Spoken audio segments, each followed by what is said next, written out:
오늘 말씀은 여러분 베드로와 고넬료의 만남으로 시작되는 말씀입니다.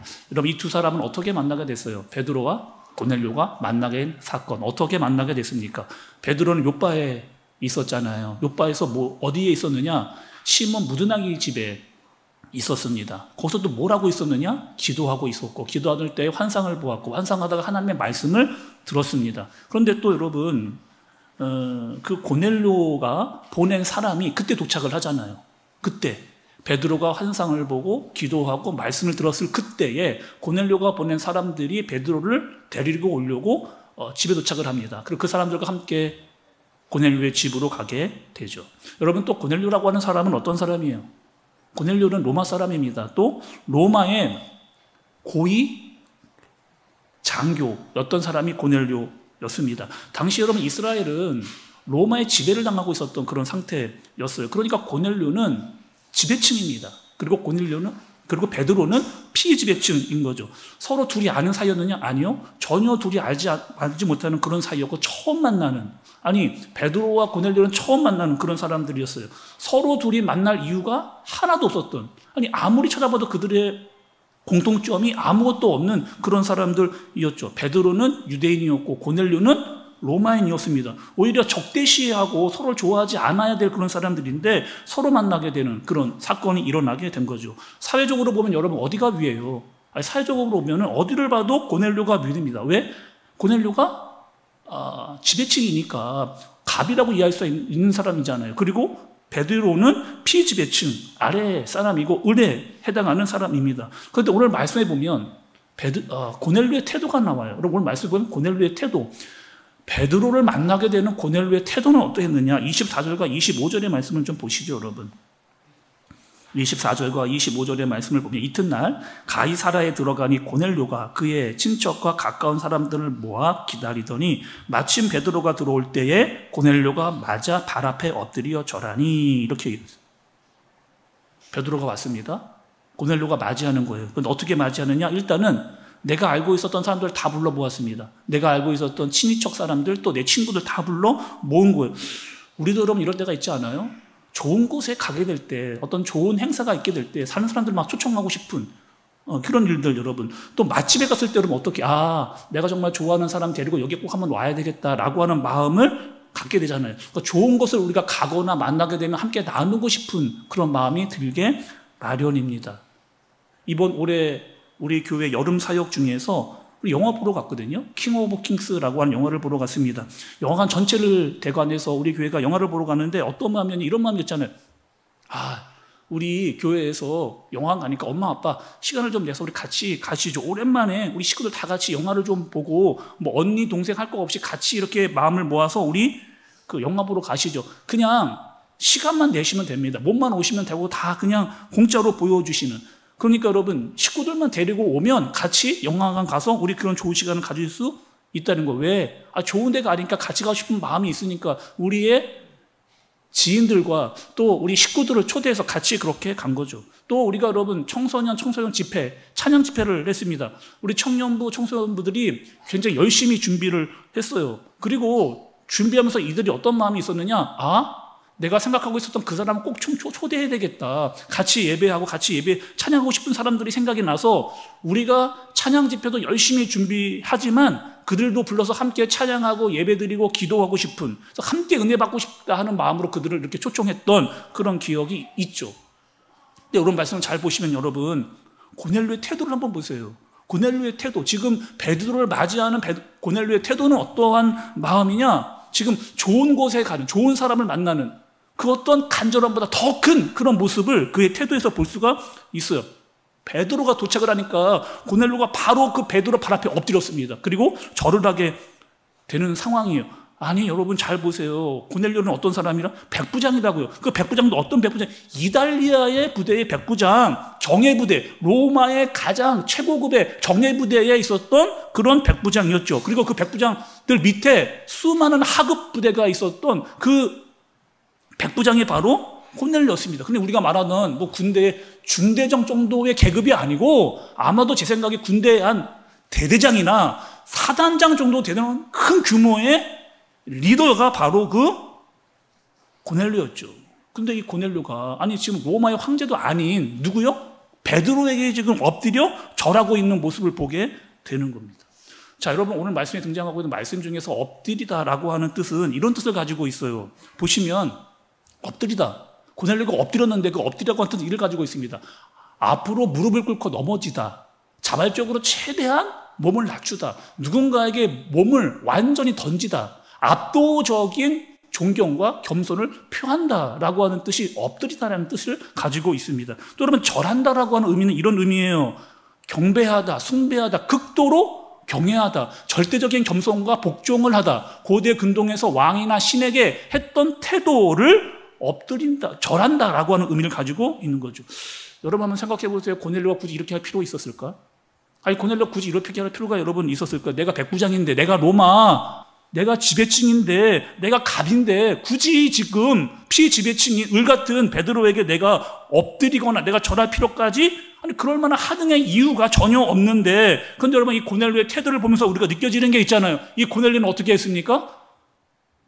베드로를 정말 기다린 거예요. 정말 베드로를 기다리고 정말 사모했습니다. 간절하게 기다리고 있었어요. 사실 여러분 베드로를 기다렸다 하기보다는 이 고넬료가 베드로를 기다린 이유는 하나님의 말씀을, 정말 하나님의 말씀을 나에게 받고자 하는 그런 마음으로, 나뿐만 아니라 내가 아는 모든 친인척 친구들 다 모아서 하나님께서 우리에게 하시고자 하는 말씀을 간절히 사모했던 사람의 그 태도가 바로 고넬료의 엎드림이고 절한다의 모습입니다. 베드로가 도착을 했는데 고넬료가 엎드린 거예요. 베드로는 여러분 또 어떻게 했을까요? 그런 고넬료가 엎드려 자기가 절하는 모습을 보면서 베드로는 여러분 어떻게 했을까요? 26절의 말씀을 보세요. 베드로가 일으켜 이르되 일어서라, 나도 사람이라 하고, 이렇게 고넬료가 엎드리고 절하니까 베드로가 이렇게 아니 왜 이러세요? 왜 이러세요? 일어나세요. 저도 당신과 같은 사람입니다. 저는 신이 아니, 저는 하나님이 아닙니다. 나를 하나님이라고 생각하면 안 됩니다. 이렇게 지금 베드로가 태도를 취하고 있습니다. 근데 여러분 한번 여기서 우리가 생각해 볼 필요가 있어요. 베드로는 지금 고넬료의 집에 오기 전에 어떤 일이 있었느냐?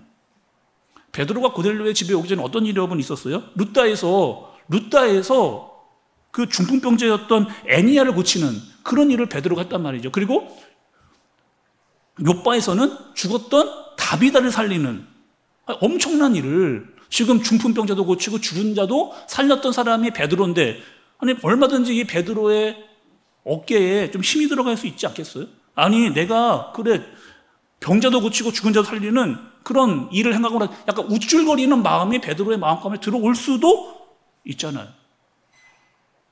근데 베드로는 내가 어떤 사람인지를 너무나 잘 알았던 사람입니다.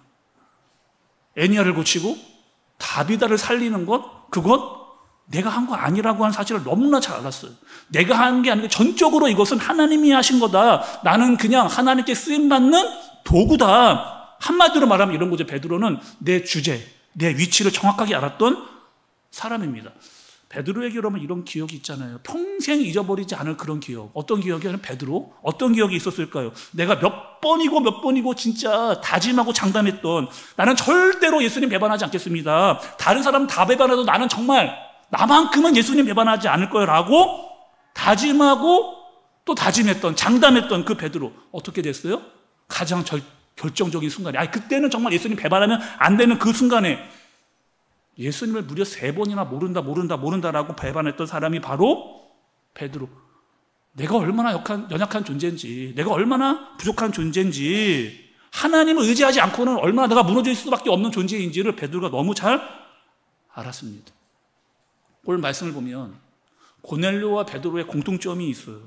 여러분 한번 생각을 해보세요. 고넬료와 베드로의 공통점은 뭘까요?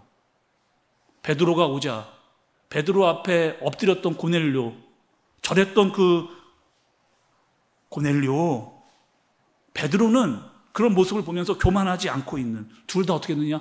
겸손한 모습. 둘 다 겸손한 모습을 가지고 있는 거죠. 성경에서 말하면 겸손이라고 하는 뜻은 여러분 뭘까요? 우리가 알고 있는 겸손, 여러분 어떤 거? 아닙니다. 절대로 뭐 그렇게 하지 마세요. 제가 하지 않게 당신 먼저 하세요. 뭐 이렇게 하는 정도가 여러분 그 겸손이라고 하는 의미일까요? 겸손의 의미는 여러분 뭘까요? 우리 교회는 요즘 새벽에 역대 하의 말씀을 보고 있습니다. 새벽마다. 근데 역대하 말씀 바로 전에 어떤 말씀을 보았느냐? 스바냐서의 말씀을 살펴봤어요. 그리고 스바냐서에서 선지자가 가장 강력하게 계속해서 강조했던 말이 겸손하라. 겸손하라라고 하는 그 말씀이었습니다. 왜 여러분 스바냐는 남유다 사람들에게 겸손하라 겸손하라 이야기를 했을까? 그 당시에 스바냐 선지자 당시의 사람들은 이런 상태였어요. 하나님을 알았습니다. 그들도. 남유다 사람들도 하나님 알았어요. 하나님 믿었습니다. 그래서 예배도 드렸어요. 그런데 예배를 분명히 드렸기는 드렸는데 예배만 드린 겁니다. 말씀을 들었거든요. 말씀을 듣기만 한 거예요. 한쪽으로 듣고 한쪽으로 그냥 말씀을 흘려 버린 겁니다. 그냥 예배가 형식이 되어져 버린, 그냥 왔다 가 버리는 형식적인 예배가 되어 버린. 그래서 하나님의 말씀을 듣는데 말씀을 들어도 내 마음에 심겨지지 않고 그 말씀대로 살지 않는, 순종이 없는, 그러면서 우상을 섬겼습니다. 입으로는 하나님이 최고야, 하나님 없으면 안 돼 라고 말로 하나님은 정말 대단한 분이야 라고 이야기하면서 그들의 마음가운데 무엇이 있었느냐? 우상이 있었어요. 그리고 그 우상을 섬기는 이유는 하나님을 이용해서 그 우상을 얻고자 하는 마음으로 살아가고 있었던 남자 사람들에게 스바냐 선지자가 외치는 거예요. 겸손하라. 그렇지 않으면, 너희 회개하고 돌아오지 않으면, 너희 겸손하지 않으면 여호와의 날이 임하게 될 거다라고 그렇게 선포했습니다. 거기서의 겸손, 새벽 예배에 나오신 분들은 들으셨을 것 같고, 또 영상을 통해서 말씀을 들으셨던 분들도 아마 이 겸손의 의미를 아실 거예요. 그 스바냐 선지자가 외쳤던 그 겸손이라고 하는 그 의미는 이런 뜻입니다. 겸손은 내 힘을 완전히 빼는 거예요. 내 힘을 빼는 겁니다. 그리고 나를 비우는 겁니다. 그리고 하나님으로 채우는, 그래서 하나님을 정말 내 힘을 빼고 나를 비우고 하나님을 채워서 하나님만 의지하고 하나님의 말씀을 받아서 그 말씀대로 순종하겠다라고 하는 그 태도, 그 영적인 태도, 그리고 내 위치와 내 주제를 알아서 정말 하나님 앞에 온전한 모습으로 나오는 그 태도가 바로 겸손이라고 하는 말의 뜻입니다. 우리 교회는 여러분 2년마다 대신방을 이렇게 하고 있어요. 우리 교회는 2년마다 대신방 하고 있습니다. 목사가 이렇게 우리 식구들, 우리 교회 분들 한 분 한 분 집에 가서 그렇게 예배를 드리는 거를 우리 신방이라고 이야기하잖아요.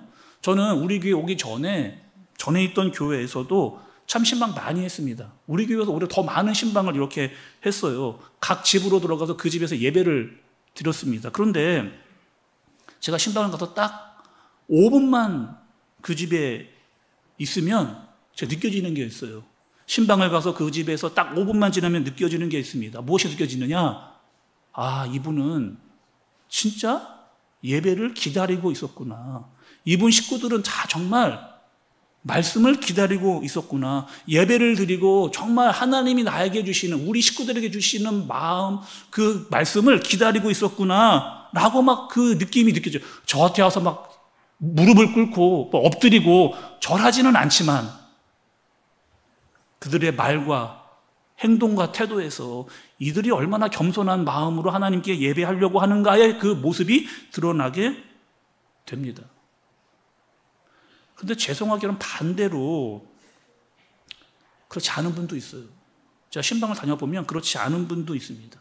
신방을 봤는데, 또 이사 신방을 봤는데, 뭐 교회에서 하라고 하니까, 뭐 다른 사람들 다 하니까, 나는 교회 직분자니까 해야 될 것 같아서 안 하면 좀 이상하고 뭔가 좀 꺼림칙하니까, 아니 나는 목장의 리더고 총무니까 책임감으로, 물론 여러분 그렇게 신방 받을 수 있죠. 아니, 그렇게 신방 받을 수 있습니다. 그런데 하나님께서 보시기에 정말 예배를 사모하고 정말 말씀을 사모하고 간절히 기다리면서 그렇게 예배를 드리는 자에게 반대로 그냥 형식적으로 드리는 사람들, 그 두 부류가 있다면 하나님은 어디에 은혜를 주실까? 어디에 하나님의 능력이 임하게 될까요? 저는 은혜하면 이 사람이 꼭 떠오릅니다. 은혜. 이렇게 하면 가장 먼저 떠오르는 사람이 있어요. 어떤 사람이냐? 마가복음 7장에 등장하는 한 여인입니다. 그 여인은 누구냐? 이렇게 성경에 기록되어 있어요. 헬라인이요 스로보닉의 여인이다. 이렇게 이야기합니다. 그러니 예수님도 그 당시에 이방인을 만나신 거예요. 이방인을 만나셨습니다. 그리고 그 여자에게 아픔이 있었어요. 어떤 아픔이냐? 딸이 있었습니다. 딸이 귀신이 들렸어요. 귀신들은 막 소리를 지르고 거품을 물고 집으로 막 뛰쳐나가는, 도저히 이 딸을 내가 어떻게 할 수가 없어서 예수님께 찾아온 거죠. 예수님, 정말 내 딸이 지금 이런 상태인데 정말 예수님 도와주셔야 됩니다. 정말 도와주셔야 돼요. 그런 마음으로 왔거든요. 정말 간절한 마음으로 왔거든요. 예수님이 이상한 말씀을 하십니다. 마가복음 7장 27절에 보면 예수님이 이렇게 말씀을 하세요. 예수께서 이르시되 자녀로 먼저 배불리 먹게 할지니 자녀의 떡을 취하여 개들에게 던짐이 마땅치 아니하니라. 이게 예수님이 하신 말씀이거든요. 아니, 예수님 이렇게 이야기하시는 거예요. 내 자녀부터 배불리 먹여야 된다는 거예요. 여기서의 그 자녀는 누굽니까? 유대인이에요. 그리고 개는 누구예요? 이방을 말하는 말입니다. 아니, 지금 어떻게 예수님이 이렇게 이야기 하시게 될까? 아니, 이럴 수 있잖아요. 예수님께서 너에게 줄 거 없어. 그냥 돌아가. 라고 이렇게 이야기할 수 나에게 유대인이 먼저야. 그 얘기를 듣고 수로보긴 여인이 그럼 알겠습니다. 돌아갈게요. 뭐 어쩔 수 없죠. 돌아가려고 생각을 해보니까 아니, 예수님 너무한 거 아닙니까? 아니, 어떻게 다른 사람도 아니고 예수님이 나에게 개라는 표현을 그렇게 할 수가 있으신 거예요? 예수님은 왜 그 여자에게 개라고 표현하셨을까요, 여러분? 예수님도 유대인이었으니까 유대인이 이방인을 보면 개라고 취급하니까 그렇게 이야기하신 겁니까? 아니면 그 여자를 무시하려고, 쫓아내려고, 내가 너에게 진짜 아무것도 줄 게 없다라고 내쫓기 위해 그냥 돌려보내기 위해서 그 여자에게 개라고 표현한 겁니까? 예수님은 그 여인의 진짜 마음을 보고 싶으셨어요. 예수님은 그 여인의 진짜 마음, 진짜 그 간절함, 그 사모함을 예수님은 보고 싶었습니다. 그 여자가 그때 이렇게 이야기해요. 마가복음 7장 28절에 여자가 대답하여 이르되 주여 올소이다마는, 주여 올소이다마는 상 아래 개들도 아이들이 먹던 부스러기를 먹나이다. 주여 올소이다마는. 예수님 맞습니다. 나는 그런 여자예요. 나는 그런 위치와 그런 주제에 있는 사람 맞습니다. 그런데 아이들도 상에서 떨어지는 부스러기, 그거 먹지 않습니까? 나에게도 그런 부스러기와 같은 은혜를 저에게 주세요 라고 하는 그 여인의 마음속에 어떤 마음이 느껴지느냐? 겸손의 마음이에요. 예수님이 아니면 안 된다라고 하는 겸손의 마음, 정말 은혜를 사모하는 마음, 갈급한 심령을 가지고 그 수로보니게 여인은 예수님께 나왔습니다. 내 갈급함, 어느 곳으로 채울 수 없네. 내 갈급함, 상한 나의 심령에 내 갈급함, 부르짖는 소리 들으소서. 내 갈급함, 주의 음성 들리네. 내게로 나오라. 영원히 목마름 전혀 없으니 내게로 나오라. 가까이 생명의 근원 되신 주께.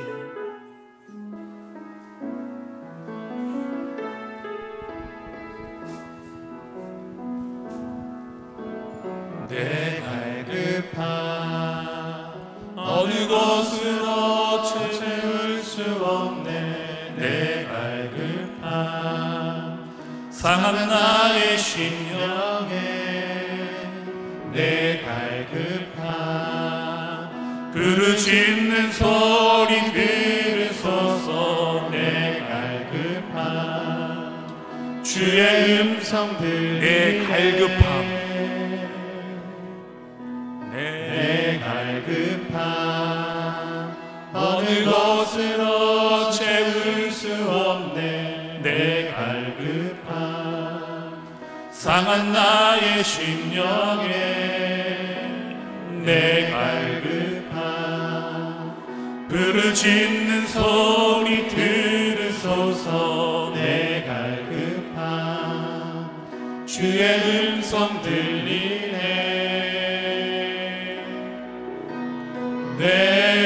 내게로 나오라.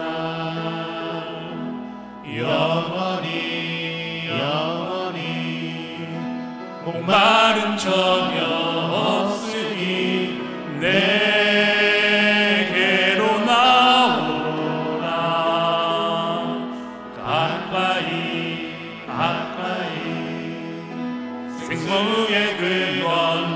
대신 주께 내게로 나오라. 영원히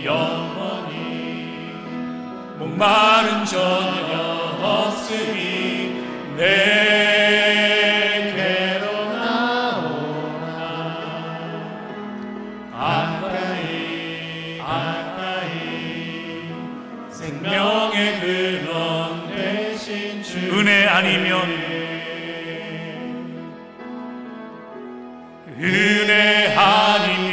살아갈 수가 없네.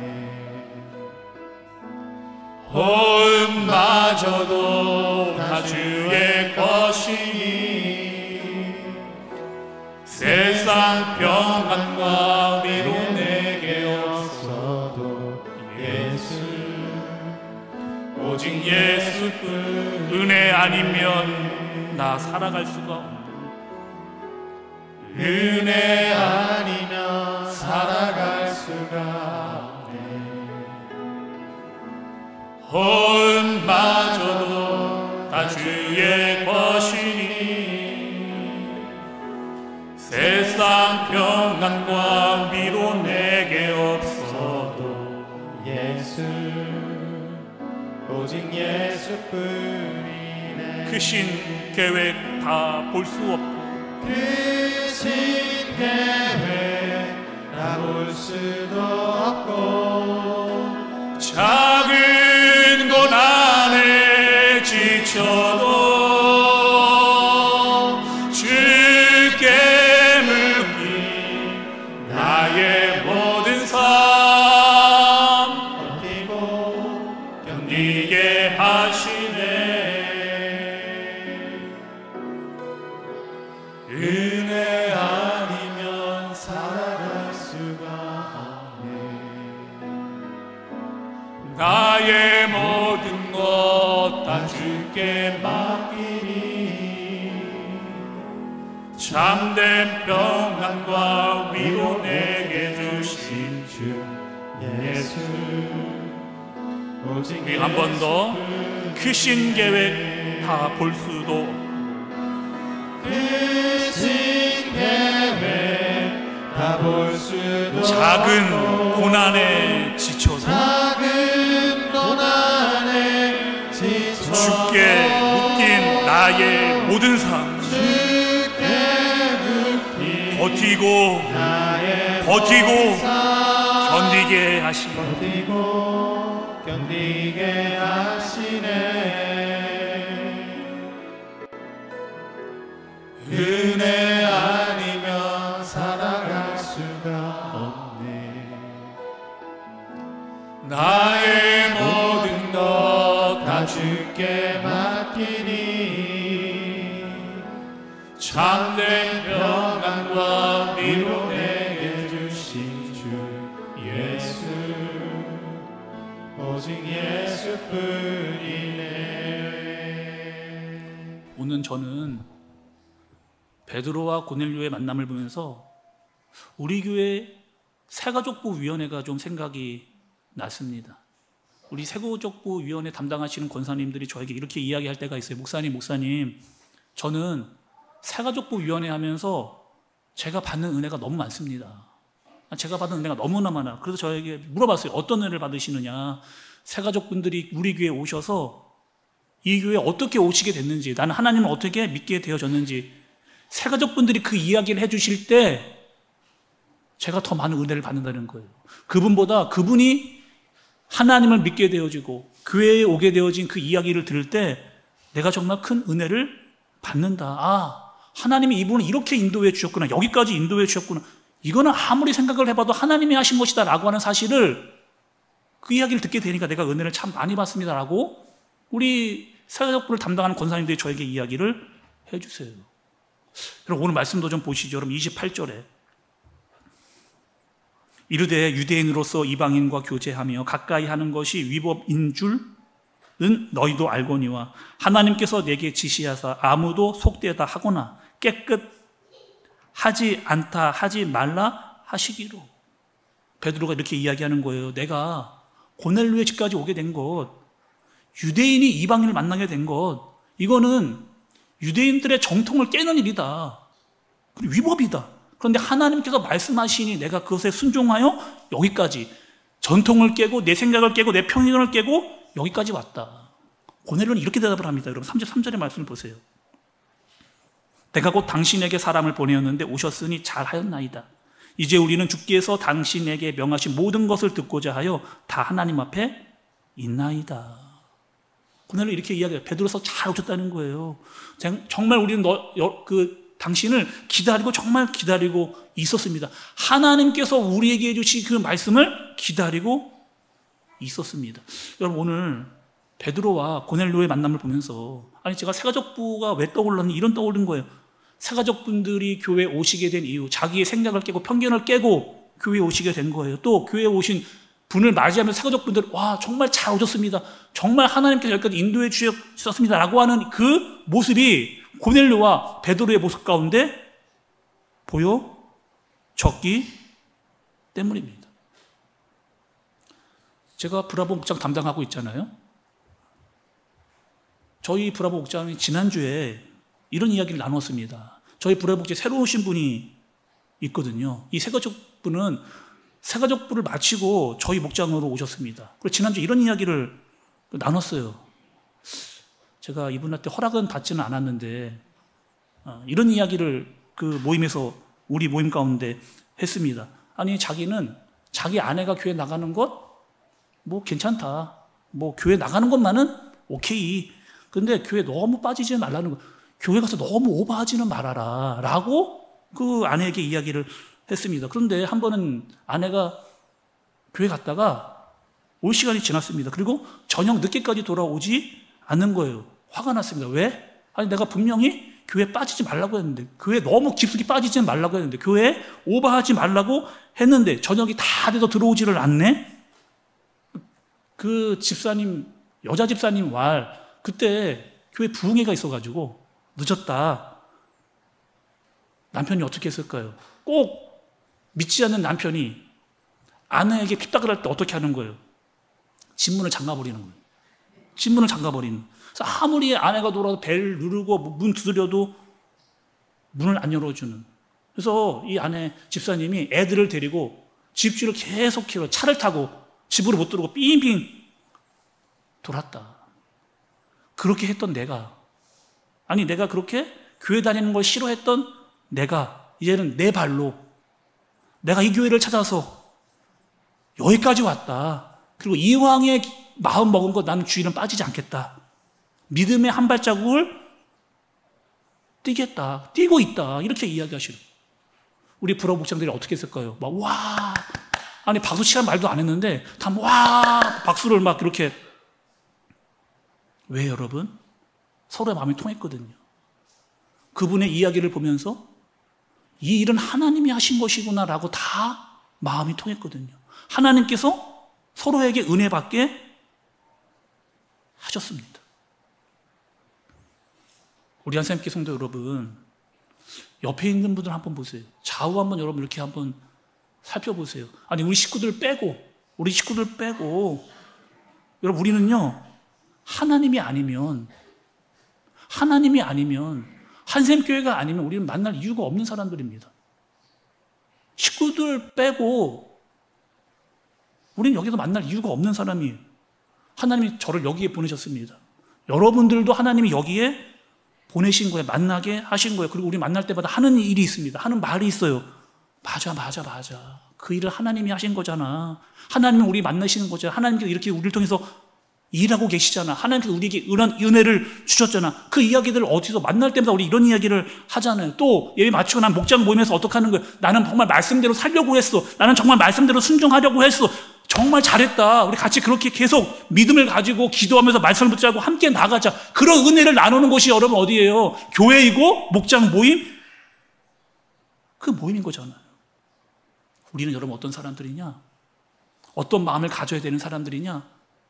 겸손한 마음, 내 힘을 빼고 하나님을 채우는, 은혜가 아니면 살 수 없다라고 고백하는 그런 사람들이어야 됩니다. 예배를 드릴 때마다, 말씀을 드릴 때마다 간절함이 좀 있어야죠, 여러분. 예배를 드릴 때마다, 말씀을 드릴 때마다 좀 간절함이 있으셔야죠. 기다림이 좀 있으셔야죠. 하나님이 나에게 주신 이 말씀이 나에게 주시는 말씀으로 들려서 이 말씀이 나를 버티고 견디게 하는 그 말씀, 가난한 심령 가운데 나를 채우시는 말씀, 그 예배가 우리 가운데 있어야죠. 그렇다면 우리는 이 예배를 맹숭맹숭 그냥 왔다 가는 그런 예배로만 드릴 수 없습니다. 한 귀로 듣고 한 귀로 흘려버리는 그런 말씀으로 드릴 수 없어요. 정말 나에게 주시는 말씀으로, 우리 식구들에게 주시는 말씀으로, 우리 교회에 주시는 말씀으로 엎드려 절하는 겸손한 마음으로 그렇게 예배하고 말씀을 듣는 저와 여러분들 되어지시길 예수님의 이름으로 축복합니다. 여러분, 들은 말씀, 부른 찬양 기억하면서 우리 이렇게 기도하겠습니다. 고넬료는 베드로를 기다렸습니다. 사실 베드로보다 하나님의 말씀을 기다렸던 거예요. 간절했습니다. 사모했습니다. 겸손했습니다. 말씀 앞에 엎드렸습니다. 절했습니다. 여러분, 정말 그런 마음으로 여러분도 오셨습니까? 나 정말 하나님 아니면 안 된다라고 하는 그 사모함과 간절한 마음 여러분 있으셨어요? 하나님, 나에게 말씀하여 주옵소서. 제가 듣겠나이다. 정말 그 말씀대로 살겠나이다 라고 하는 그 마음의 다짐으로 여러분 오셨습니까? 아니면 그냥 주일이니까, 오기는 와야 되니까, 형식적인 예배를 그냥 드려야 되니까, 마음도 없는 예배를 드리다 보니 나에게 아무런 일도 일어나지 않는 건 아닐까? 오늘 고넬료와 베드로를 보면서 그들의 태도와 마음을 좀 보세요. 고넬료 간절했습니다. 정말 사모했어요. 베드로 우쭐대지 않았습니다. 어깨에 힘들어가지 않았어요. 내가 누구인지를 너무나 잘 알았기 때문에, 내 위치와 내 주제를 알았기 때문에, 그리고 말씀으로 내 생각이 날마다 깨지고 갈급한 심령으로 하나님 나에게 이 마음을 주옵소서. 이 갈급한 마음, 그 겸손한 마음, 주님을 사모하고 예배하는 이 마음, 그럴 때 주님이 주신 은혜로 나를 채워 주옵소서. 우리 시간 함께 마음 모아서 주님, 나 그런 자로 서겠습니다. 우리 식구들이 그런 자로, 우리 교회가 그런 교회로 주님 앞에 서겠습니다. 우리 함께 마음 모아 기도하도록 하겠습니다. 기도합니다. 하나님,